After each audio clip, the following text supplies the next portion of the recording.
میں تیری بارگاہ میں عرض کرتا ہوں اسے برکت بھی دے دے اور اسلام کے رستے کی ہدایت بھی دے دے۔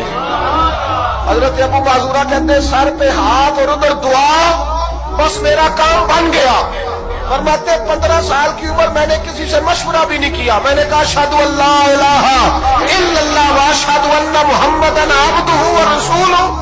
کہتے سنو دوستو، کلمہ بھی پڑھ گیا، عشق لگا سی کھیڈا کھیڈ دی نو تے مینوں کھیڈاں بھول دے میں کجل پایا سی یار دے ویکھنے نو، پھر اودی یاد وچ روندیاں ہی ڈول گئیاں۔ حیدر شاہ اس گلی کدے نہ رول دی پر ہن تے رول گئیاں۔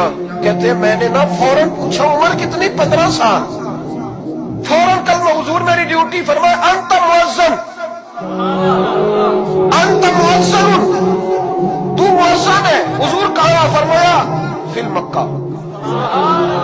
محبوب علیہ السلام نے فرمایا بلال اذانے پڑے گا مدینے میں اور تو اذانے پڑے گا مکے میں، میں تجھے مکے کا مؤذن۔ حضرت ابو معذورہ رضی اللہ تعالیٰ عنہ فرماتے ہیں میں بکریاں چرانے والا، میں کھیل کود کرنے والا، مصطفیٰ نے مؤذن بنا دیا۔